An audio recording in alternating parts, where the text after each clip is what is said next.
I'm making this video to call attention to a grave injustice being done, and I need your help to stop it.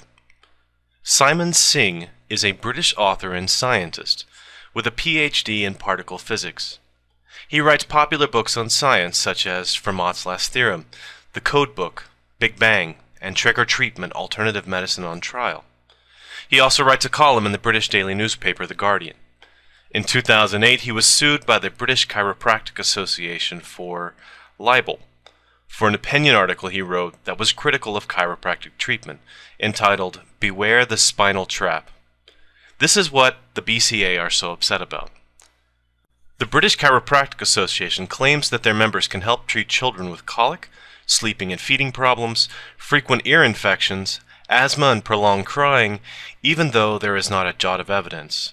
This organization is the respectable face of the chiropractic profession, and yet it happily promotes bogus treatments. The BCA are able to sue a journalist for making this statement in an op-ed because of the queerness of libel laws in the UK. And therein lies one of the two problems I want to address. One, England's libel laws need to be reformed. People need to be able to speak out in newspapers, and the case against Singh needs to be thrown out. Two, the tolerance for chiropractic in mainstream medicine is not appropriate. It doesn't deserve to be in the same category with chemotherapy, surgery, and antibiotics. It's not evidence-based medicine. I'm going to break up this video into two parts. The first part is about Singh versus BCA and the British libel laws. And the second part is why I think chiropractic is a pseudoscience. Each part has a challenge for you, the viewer, to get involved. We in America tend to look towards England as a progressive nation, more liberal than the US in civil rights and free speech, and yet London is known as the capital of libel lawsuits. Why? The most striking issue is who can sue in British courts. Almost anyone. If as much as a single copy of a book, newspaper, or magazine is sold in England, even in a second-hand shop, any claimant can sue the author for libel. This has led to a phenomenon known as libel tourism, such as when Kate Hudson, an American actress, went to London to sue the National Enquirer, a US-based, well, I'm going to call them a newspaper, for claiming she had an eating disorder. So why would anyone want to choose England instead of, say, Belgium to go to court? Because the burden is placed mostly on the defendant, and 90% of cases are awarded to the claimant. There is no cap on damages, and they tend to be on the extreme end. Costs for a libel trial often exceed millions of pounds. Many times the suit is brought by very large organizations against a single journalist, as in the McLibel case, where McDonald's sued David Morris and Helen Steele for distributing pamphlets against McDonald's food, business practices, and ecological impact. Simon Singh has the support of The Guardian for his legal defense, but they aren't obligated to provide him financial support. They could just as easily have left him to his own resources. It's worth reflecting on what libel laws exist for. They're to protect people from undue slander, false factual statements that cause harm to a reputation or an enterprise.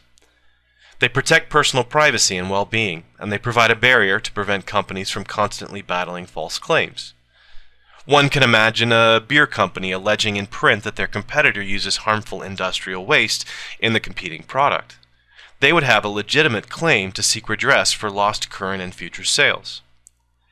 But when a journalist, writing an opinion piece, advances the idea that a professional organization is overstating their ability to treat a condition, is it libel? If he had said 5,000 people died last year from chiropractic treatments, and that was not factually true, that would be libel. If he had said that chiropractors do not receive any education, or have lower than average IQs, and it was untrue, that would be libel. What he actually said is, to me, no different than saying that a politician is unqualified to judge a piece of medical legislation because he or she is not a doctor.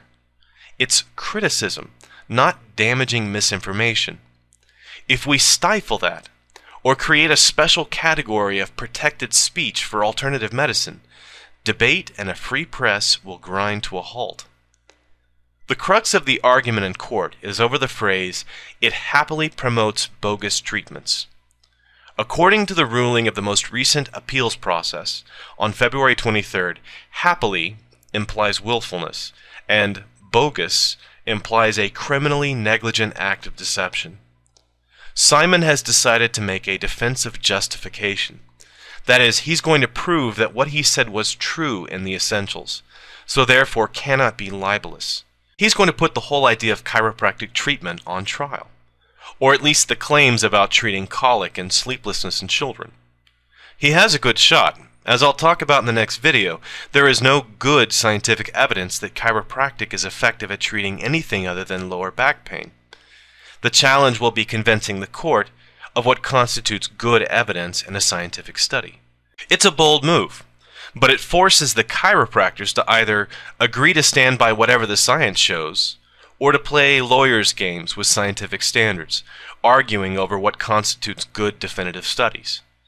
It may end up revealing the seamy underbelly of chiropractic to the world at large. Now, I'm not afraid of the reasonable application of censorship for the protection of people's safety and happiness.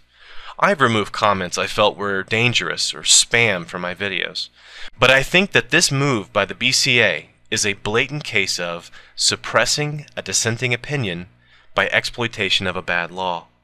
It reflects very poorly that the BCA chose to take Singh to court, rather than, say, printing a rebuttal in The Guardian, citing the evidence for the benefits of chiropractic. Rather than engage in a debate, they decided to shut it down, to prevent this journalist from having a voice. I think that's wrong, and I'm not alone. The bigger picture here is the right for advocates of science and reason to speak out against pseudoscience and bogus treatments. If the champions of evidence-based medicine can be silenced by such tactics, then we have sacrificed 300 years of medical advancement. There are things you can do if you feel motivated to help. First, sign an online petition for British libel reform. The link is in the sidebar. And get the word out about Simon Singh on your channel, or your blog, or your Facebook page. You can mirror this video if you like, or make your own. If you're a British citizen, contact your MP and let them know where you stand on the issue of libel laws, chiropractic, and Simon Singh. Thanks for watching.